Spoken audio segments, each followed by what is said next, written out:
I am here today with Mark Huberman, who is the president of the National Health Association. He's also the executive director of the Health Science magazine. So thank you so much for today being with us. Oh, it's my pleasure. Well, tell us about you've got this amazing journey. So tell us about your journey and how long have you been vegan? Well, I have been vegan from day one, and I'll be 68 years old this June. My parents, Max and Ruth Huberman, were pioneers in this way of living, and they were way ahead of their time in understanding the importance of a whole food plant-based diet before people used that term. Right at the time that I was born, they had a number of health problems. I had a few health problems because they had health problems, and came under the care of some plant-based doctors at that time, and they just thought there was a better way. And so they started me on that voyage from day one, and I've been very, very blessed to be a vegan longer than most people that I've ever met. Yeah, clearly that's the In longest. fact, even more extraordinary probably is that the pristine natural hygiene diet that I was raised on, that was based on the principles of Dr. Herbert Shelton and some of the pioneers of the natural hygiene movement, was for almost half of my life, was not just vegan, not just plant-based and whole foods, but raw fruits and vegetables. I had never, for my life, I never had a baked potato, a corn on the cob, let alone a piece of bread, let alone an ice cream Really? cone. I Really? just was raised on fresh fruits and vegetables, which was considered the ideal pristine diet. That's as whole food, plant-based as you can get. And Yeah. that's how I was for 32 and a half years of my 32 and a half years of my life. Now, did your parents do this? Was your family involved You in know, they this? weren't, there was a journey for them. You know, they raised me because they kind of like that line from Star Trek, they thought it was the logical thing to do.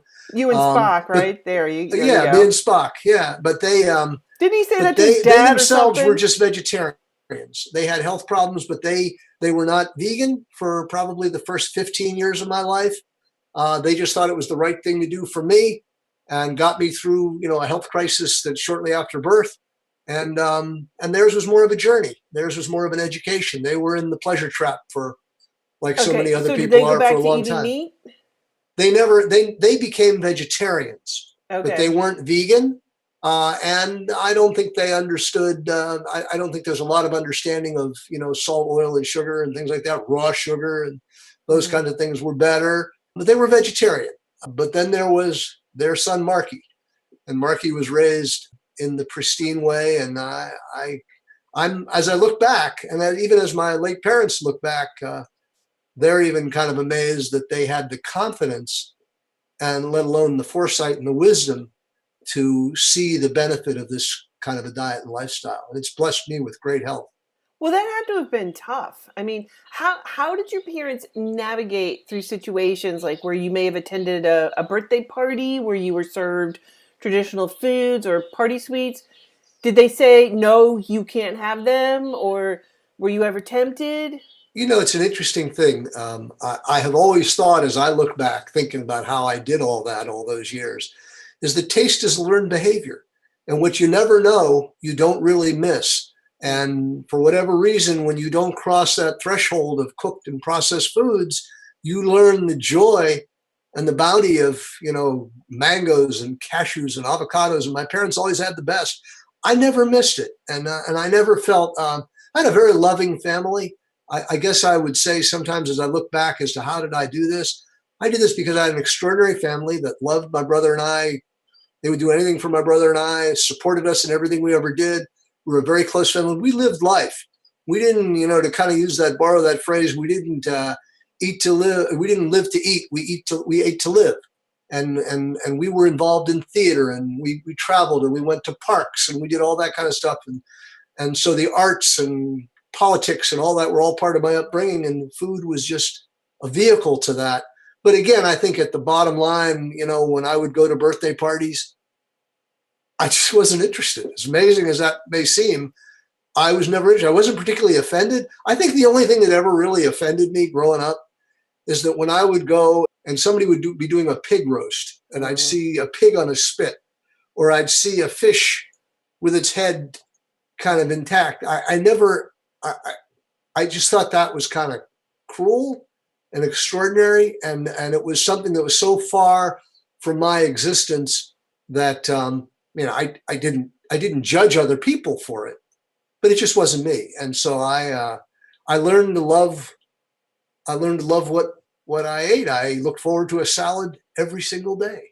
Wow. And my parents did. I think if there was one other little aspect of it is my parents were pioneers in the health food business. Yeah. They started a health food store in 1958, and through that, so they were the first mom and pop health food store in the country to retail organic produce. Before there were organic standards, they would find farmers in California and Florida, and they'd get boxes of apples and bushels of oranges, but they were always the best. They were always tree-ripened pineapples and the best mangoes, and we had the best cashews and the best cashew butter, and the best avocados.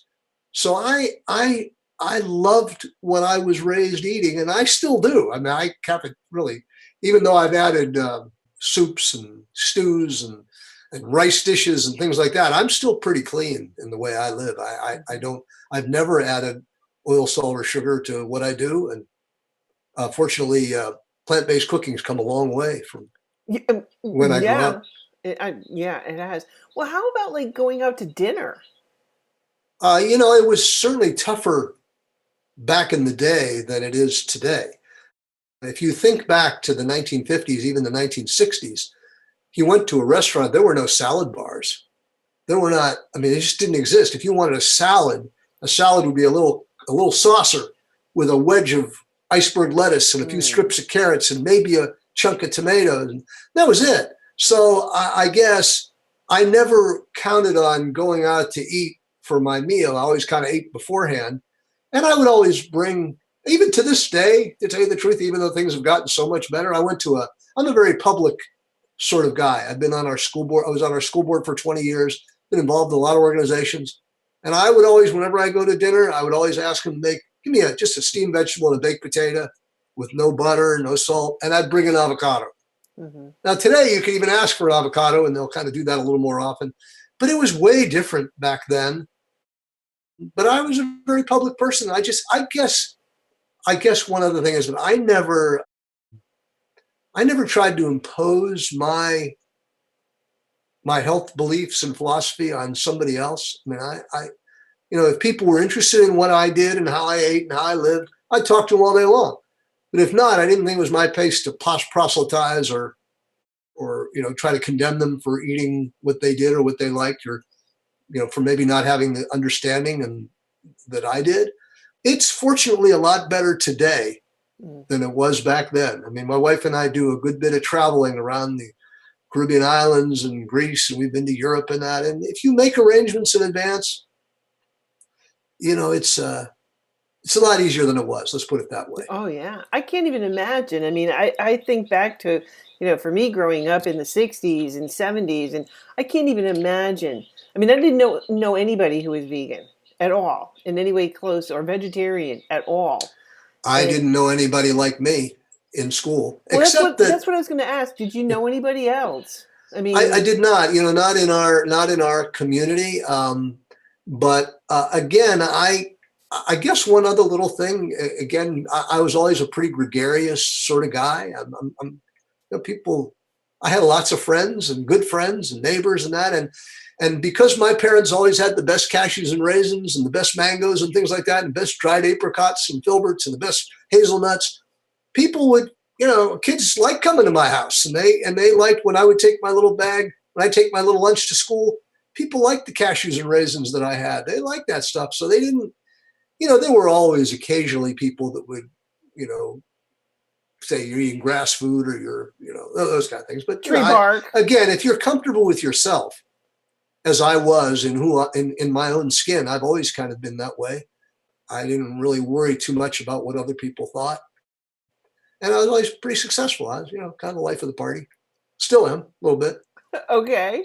All right. Yeah. That's plant-based powder. Yeah, but it is so much better today. It was certainly tougher back then, but it's, you go into a grocery store today, and what's the first thing that hits you? Huge produce aisles, and you're just loaded with them, and usually a salad bar even. In the old days, it was a produce cooler in the back of the grocery store, and A lot tougher, a lot tougher. Yeah. But we've come a long way that way, and I'm pretty Well, amazed even to this day when I walk into Whole Foods Market and there's a lot of junk in Whole Foods Market, and it's in fact I think it's sometimes in some ways going in reverse in terms of some of the help in their salad bar and their deli part, but still you can get a lot of great stuff in Whole Foods. I mhm. mean, it's just great. And Trader Joe's. Those didn't exist back in the day. You had to come to Natural Health Foods in Youngstown, Ohio Now, to did you find you have a that. brother, right? I have an older brother, Jeff. Uh-huh. Now, did he grow up vegetarian, vegan too, He or? was 4 years old when my parents started this way of living. So it Uh-huh. was much tougher for him. And he was, when you asked, didn't, family members to tell, here's this, don't tell your mother, or don't tell your father. And he certainly did his share of cheating. I think the thing that saved him is that he would develop the hives if he was around fish or chicken.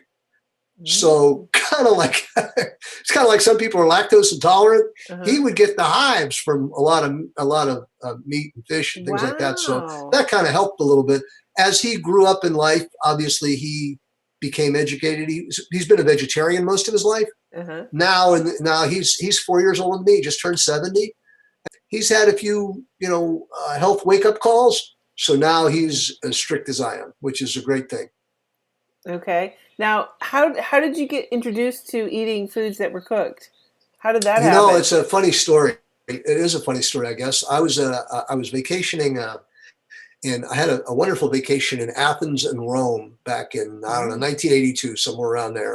It's one of these things for $599 you could get a week in Athens and a week in Rome, and airfare included. It was just one of these great tours. So I did that, and it was great. And this one particular day, um, there was a tour that started out in Rome, went down to Naples, Sorrento, and then the Isle of Capri. That was the tour that we took, and then back.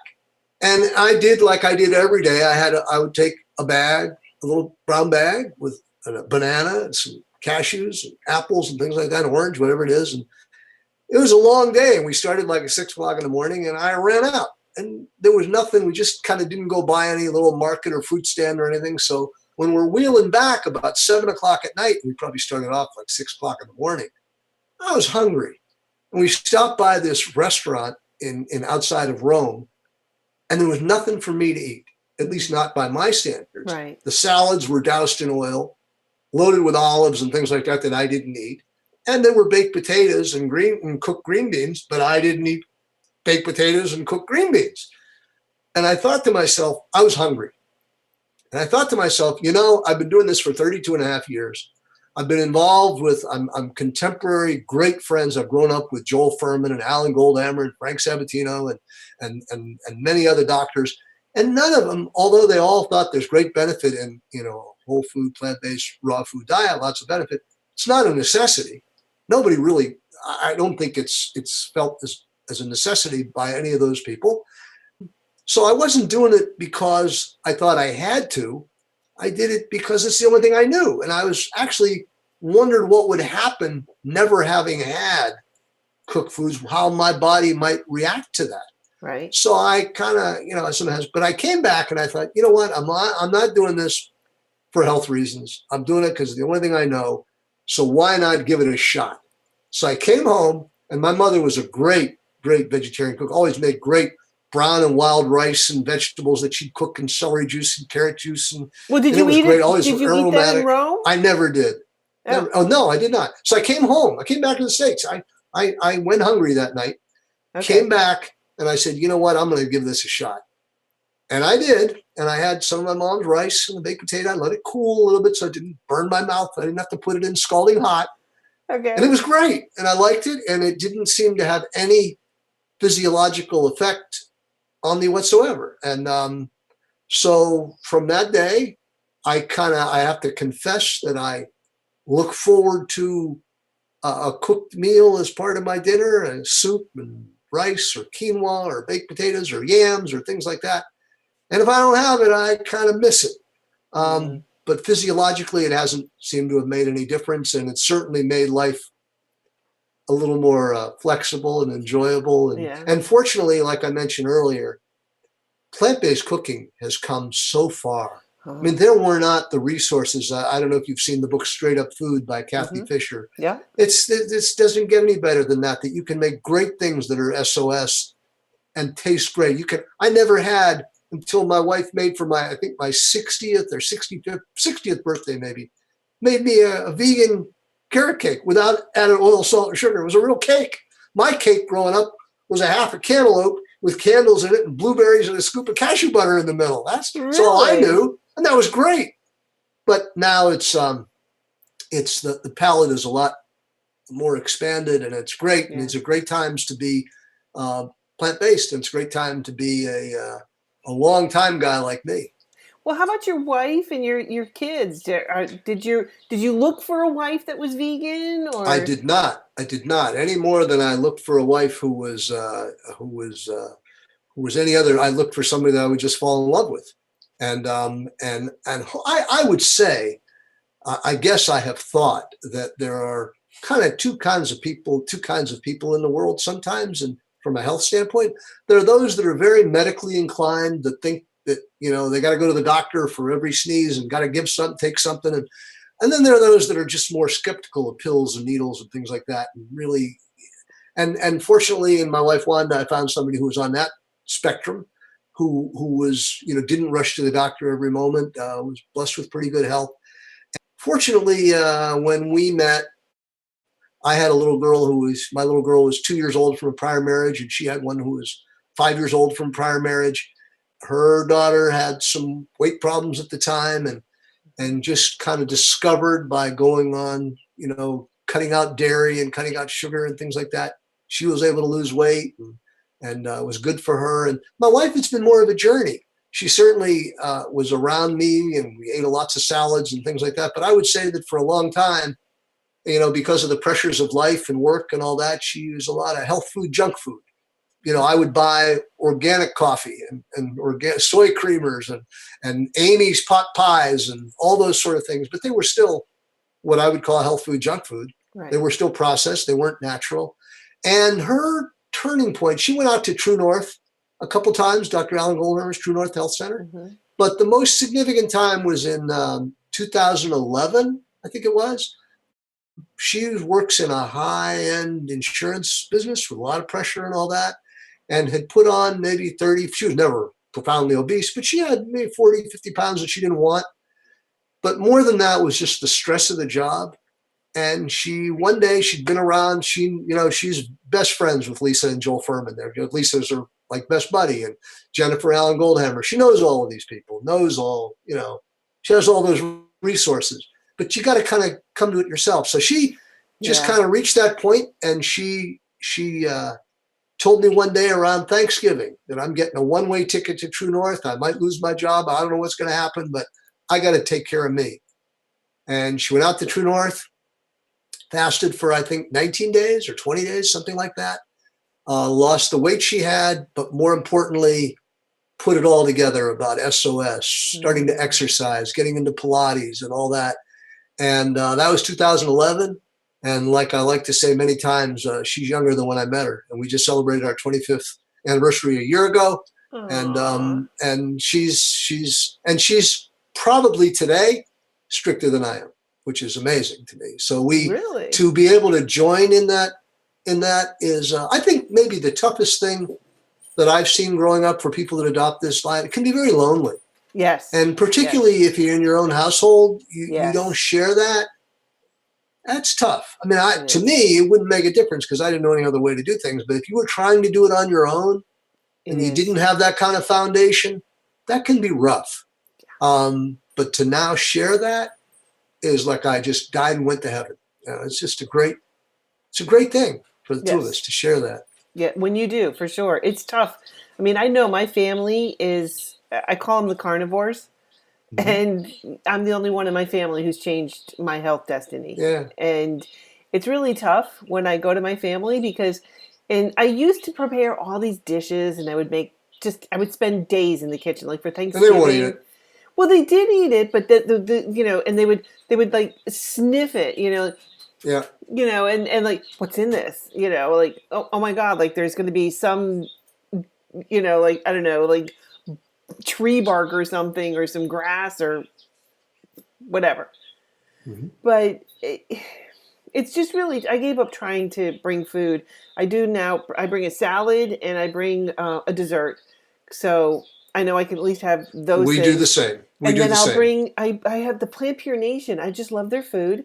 They have the frozen entrees.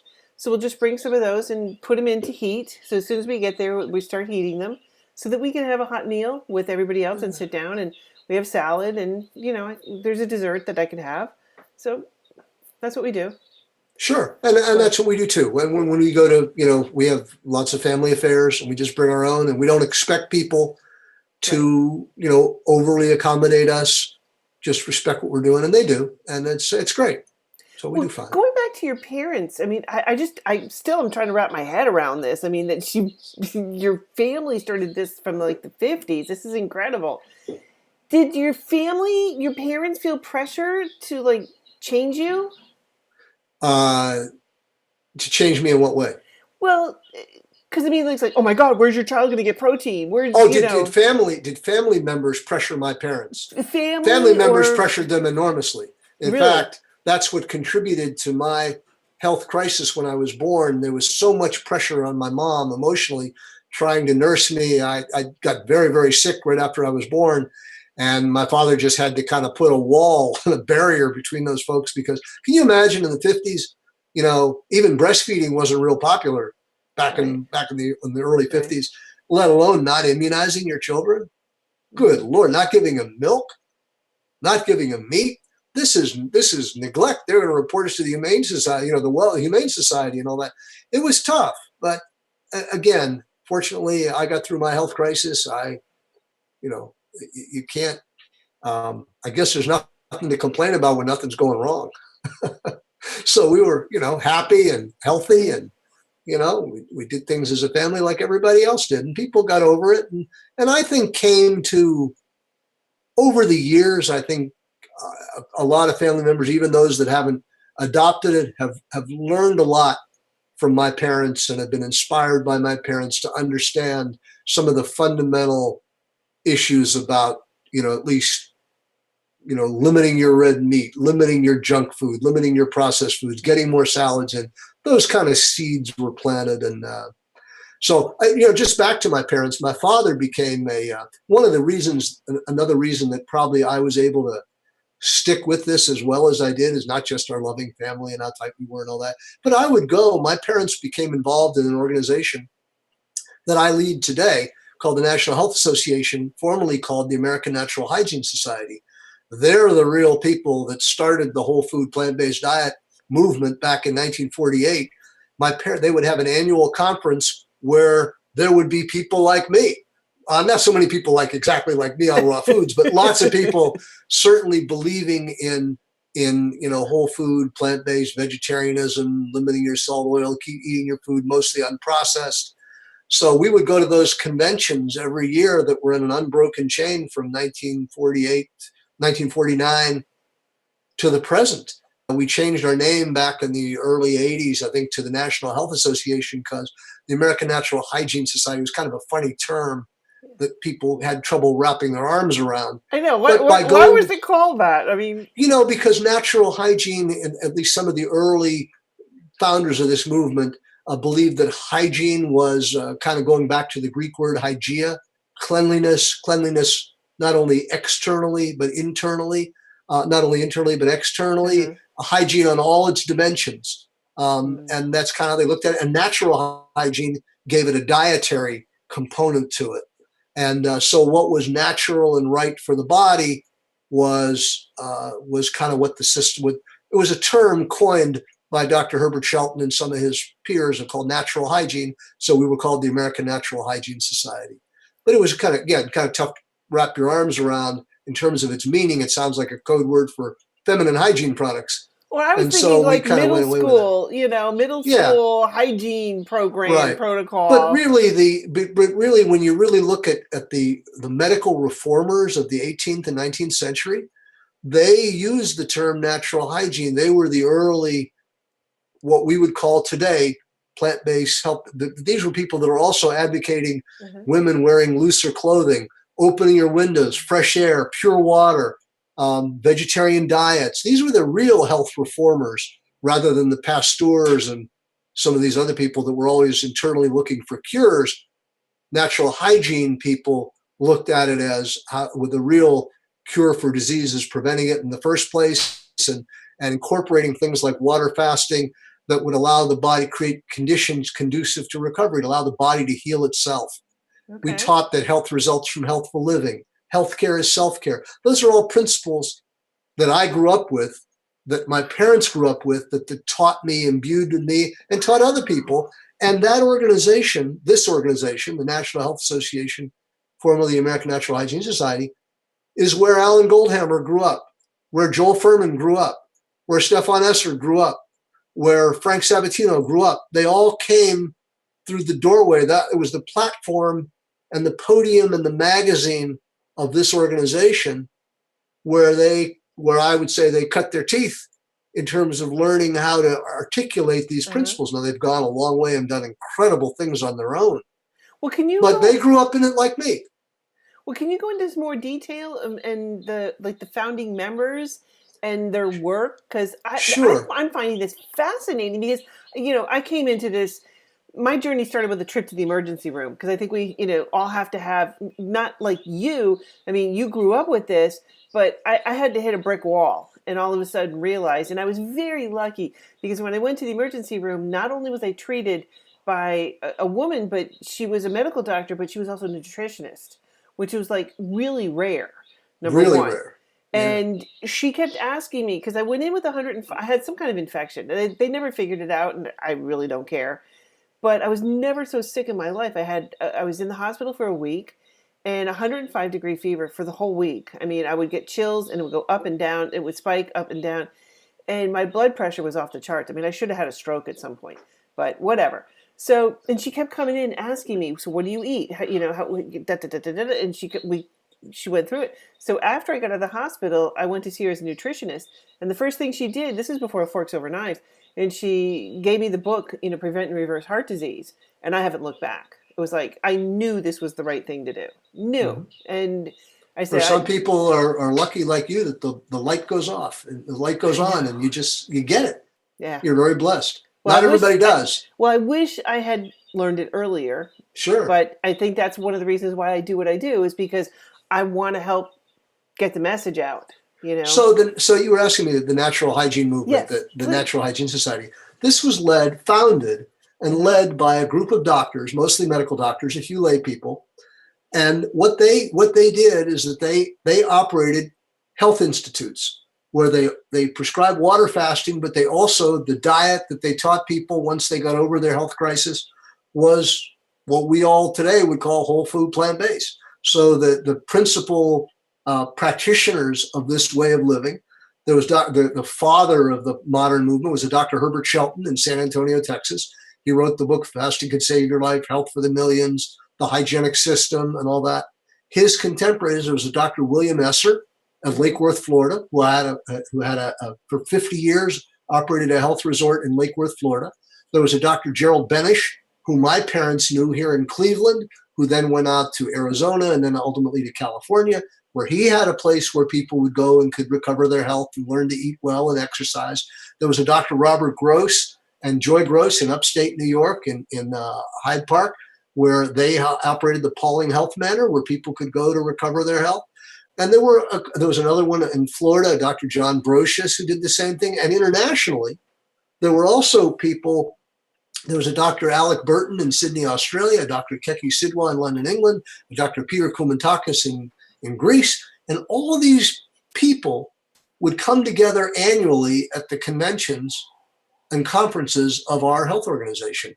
And that's where they would lecture and teach people this is the way to live. And again, this is almost 20, 30 years before T. Colin Campbell and for John McDougall and Dean Ornish and these kinds of people. They've been, and as I say, my great privilege is to have grown up with this and to have seen it and to see the growth and the emergence of so many great exponents of this. But again, Joel Fuhrman, Alan Goldhammer, these people grew up in the same organization that I did, and they learned their peers, their teachers were Dr. Shelton, Dr. Burton, Dr. Scott in Cleveland, Dr. Esser. There's right now, I don't know if you, one of the guys on the circuit right now, a very prominent guy, is Dr. Stefan Esser. And if any of your listeners have ever just want to Google Stefan Esser, he's been at VegFest. He'll be at our conference this year. He is one of the most articulate, dazzling exponents of the whole food plant-based diet you'll ever meet in your life. He's dazzlingly good looking. He's like 6'8". He's like Elmer Gantry. He's just a gifted presenter. And his grandfather was Dr. William Esser, one of the fathers of Apples Don't Fall Far from the Tree. Right. And Dr. Esser, he's in Jacksonville, Florida right now, but he's a gifted guy. And again, there are so many great people expounding this message now that it's amazing. I just one other thing about my parents. My father passed away at age 86. He had polio when he was around the time that I was born. Paralytic polio, was never supposed to walk again, but regained his health, lived, and he passed away at age 86. My mother, who was really one of the old school people way ahead of her time, she passed away in her sleep at age 97 and broke her hip at age 90, and that didn't hold her down at all. She died with no blood pressure medication, no diabetes, not even any hearing aids, nothing. Wow. And so she was a great example of the benefits of this extraordinary way of living, the gift that this lifestyle gives us, the gift of longevity. Would somebody like Roy Swank, would he have been part of this? He was not. Roy Swank was not. Roy Swank was, I haven't read a lot about Roy Swank. I know Dr. McDougall is, credits Roy Swank with affecting his thinking. But again, Roy Swank was more in terms of the rice diet and the benefits of a rice diet. The natural hygiene people are more of what today would be the more broad-based, whole food, plant-based diet. What Dr. Campbell says, it's whole. Right. It's when you could try to identify this superfood or this benefit thing, but it's a whole, you follow a lifestyle of the spectrum of a whole food, plant-based diet, limited processes, limited your oil, salt, and sugar. That's the pristine diet. And that's been the natural hygiene diet, what Joel Fuhrman calls it the nutritarian diet. But Swank was not part of that group. Swank was kind of his own did some unique research that people drew upon, but he was not, to my knowledge, kind of a national figure going around the country. He just kind of had an interesting little niche, and he recognized the link between, how health can be benefited by a more starch-based diet.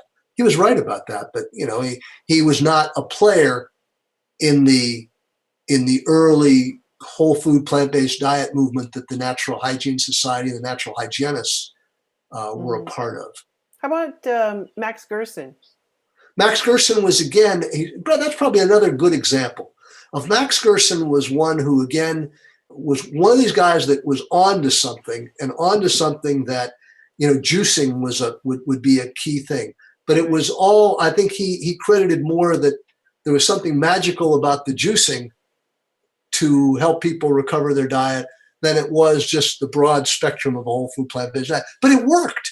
Right. It did work, and all of these diets, even the people go on a starch diet, or they go on an Esselstyn diet, or they go on the Fuhrman diet, or they're all, what they have in common is so far outweighs what they disagree upon, because they're not taking drugs. They're getting people off of drugs. They're not using processed foods.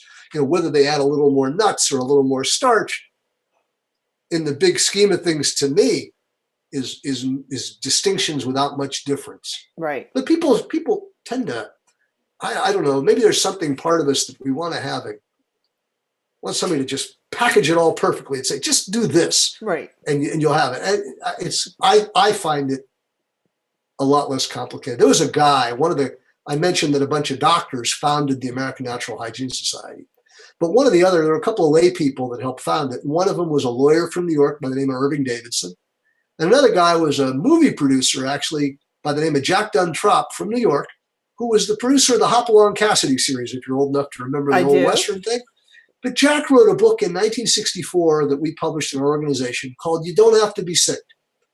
And it's still available as an ebook for free for members of our health organization. But he was right. If you understand the essence of a whole food plant-based diet, and you don't take drugs, and you recognize the body's self-healing and self-correcting, if given a chance, you don't have to be sick.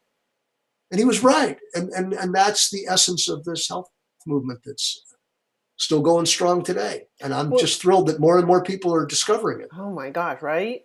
My wife and I just screened. We sponsored a screening of Eating You Alive. Oh yeah. And then I sold out the theater, and we had 60 people at a vegan dinner and all that. You know, who would have thought I know, that right? you would have a national screening of something like that?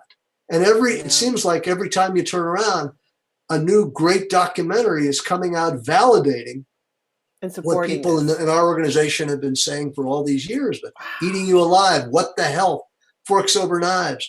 There's a new one coming out called Game Changers that Dave Cameron has come out with.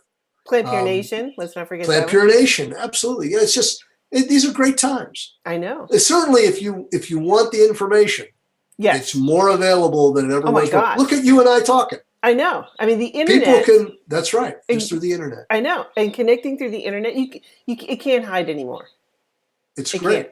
There's a lot of noise out there, but it's also a lot of good stuff. I know. My brother just told me that he showed me the diet that he was on because he's lost 15 pounds, and I looked at it and went, oh, it's paleo. Oh my God. Right. And I said, do you understand what's going to happen? Why? What's going to happen? And I'm like, it's okay. It's good. Yeah. How many phases, how many fads do you have to go? The Optifast. I know. Now it's the keto diet. It's the one after the other. And you know what? There are really no diets. It's just a whole food, plant-based diet. Exactly. Common sense living. Well, are any of those guys still alive that founded this, or? Most of them have passed on. Most of them were passed away in their 90s. I'm pleased to say they did live. They practiced what they preached. They live into their 90s. Right. So the exponents today are again. My mother was one of the last of the Mohicans. Joy Gross of upstate New York. She's in her 90s. She's still around. Dr. Keki Sidwa from England is still around, but most of them have passed on. And so now the people that are carrying the torch for them are Alan Goldhammer and Joel Furman and Stefan Esser and Frank Sabatino and Mark Huberman, I guess, a little bit.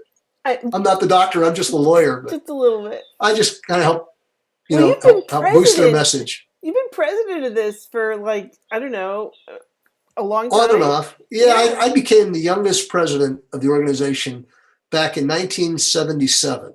And in 1978, I thought that an organization worth its salt needed to give people something for their membership. And so I helped create a magazine called Health Science. And Health Science, we picked that term because it kind of expressed why we were in this way of living. Yes, we were certainly for animal rights. Yes, we were for that people find a lot of spirituality in this way of living. But we were mainly vegetarians and vegan for health reasons. That was the primary reason. So I created this magazine called Health Science. And I was just kind of I helped create it. I would contribute articles to it. When I was president, I would write for it, write a column for it. But in 2014, I retired from my 30-year career as a family court judge, magistrate. I was about to retire, and our executive director, who was based in Florida at the time, decided to retire.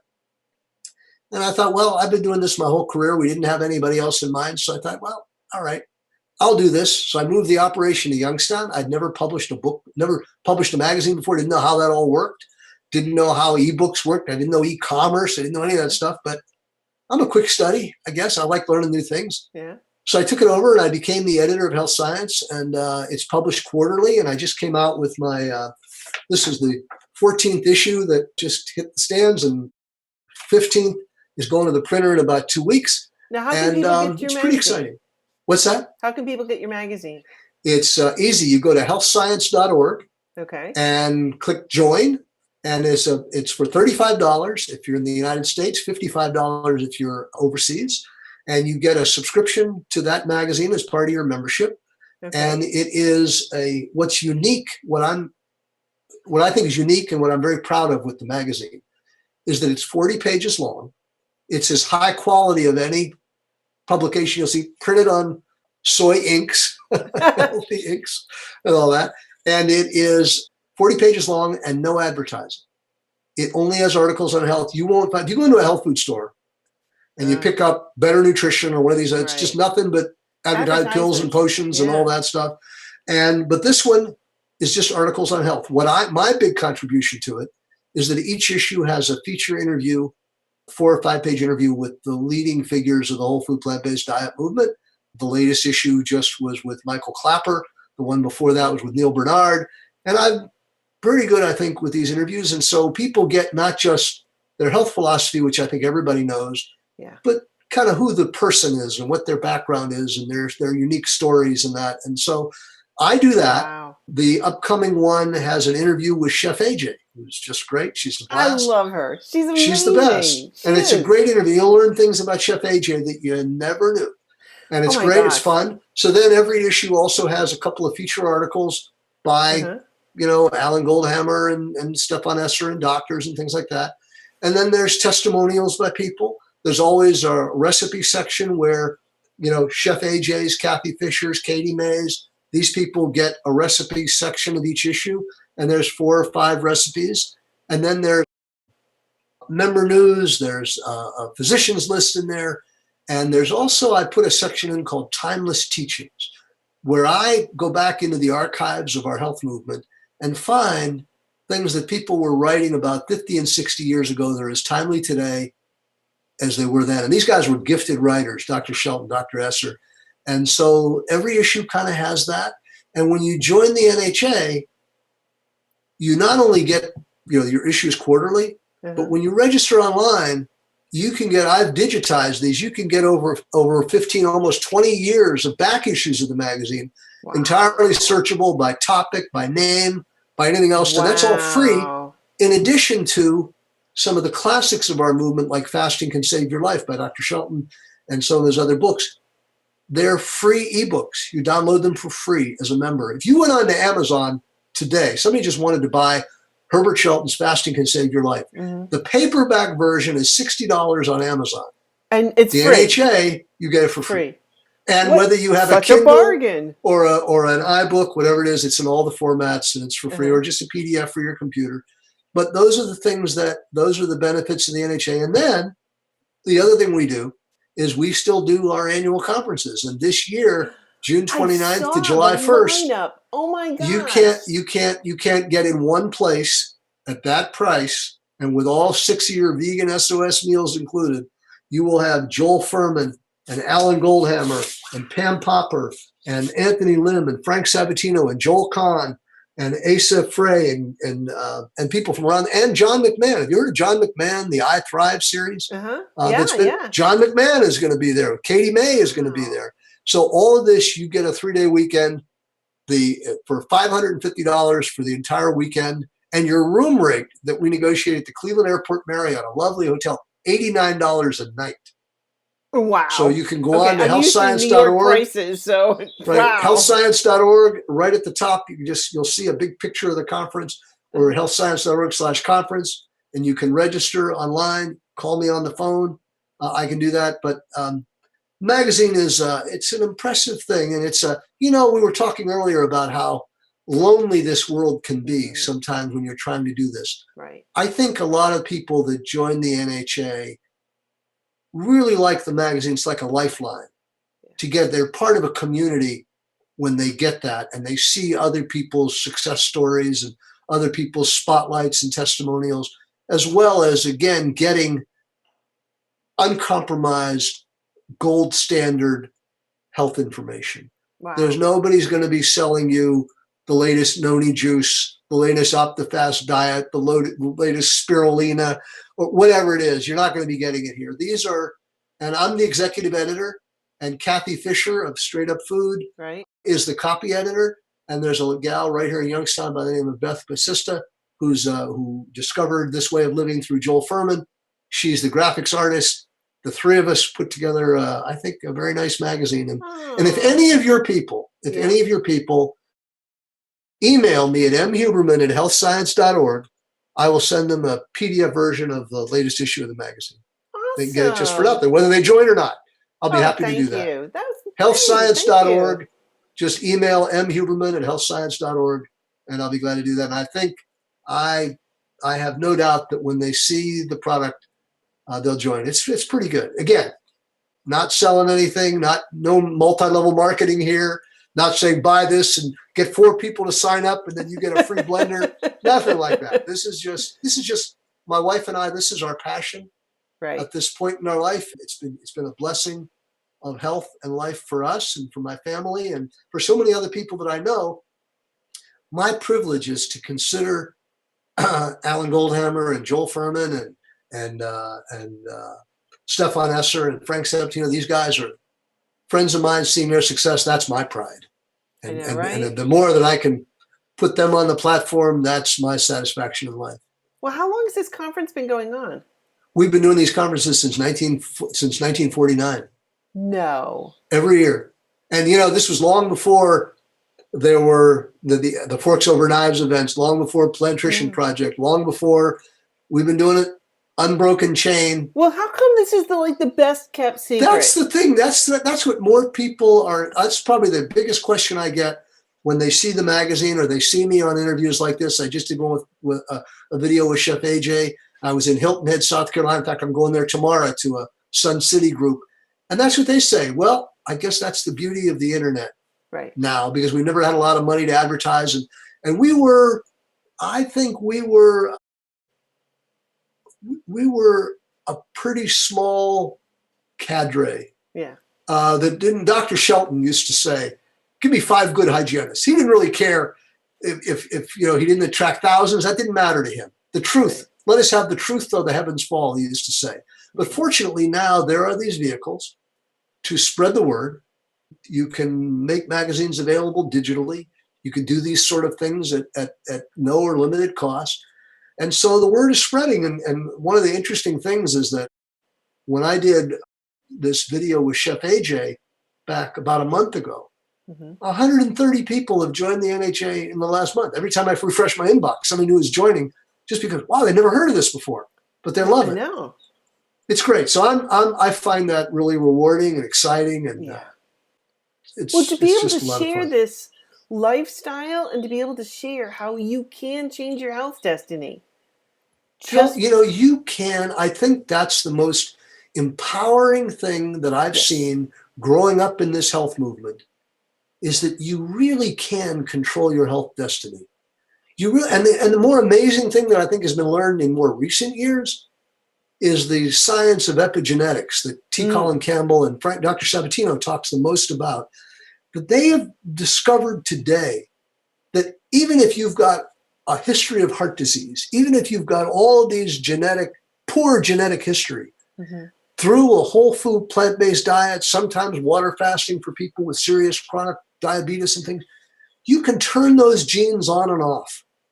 That you're not condemned. You don't have to do what Angelina Jolie did and go through that debilitating, awful kind of thing.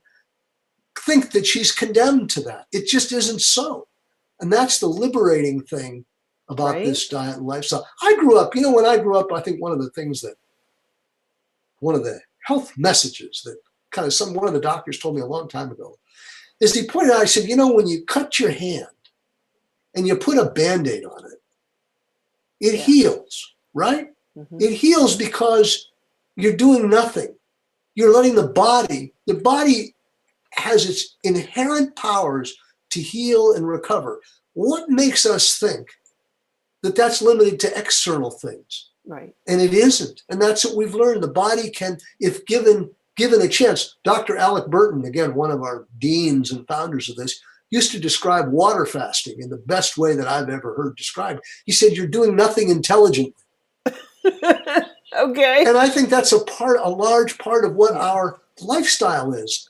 That if you don't bombard yourself with pills and potions and antibiotics and all these things that are aimed at suppressing symptoms, our body is put here.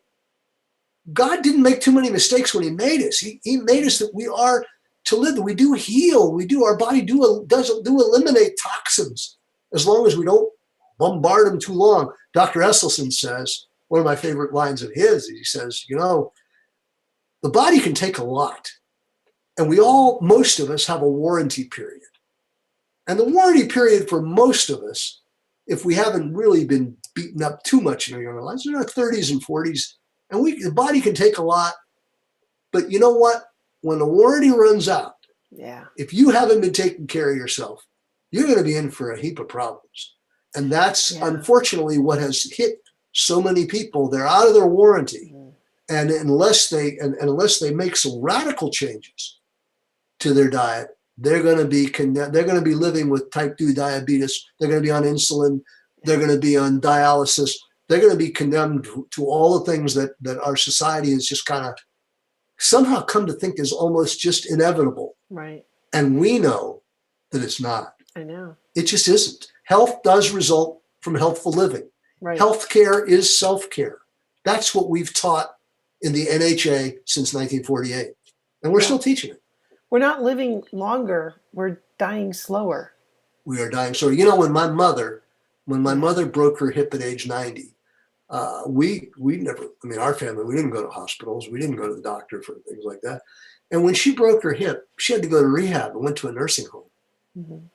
And that was just a eye-opening experience for me of seeing how people, how the end of their years, and these are people and they're not even people in their 90s like my mom. These are people in their 70s and 80s in wheelchairs and with oxygen and things. This isn't, we may be living a little longer.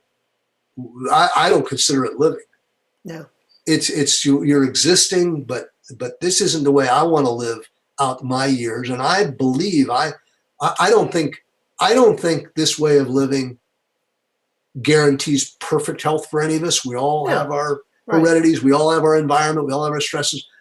But I'm hedging my bet every day, and I think I'm pretty darn optimistic that I'm not going to wind up in a wheelchair on dialysis. That I'm not going to wind up with a brain tumor someplace. I certainly hope not. But I believe at my core that I'm doing everything right.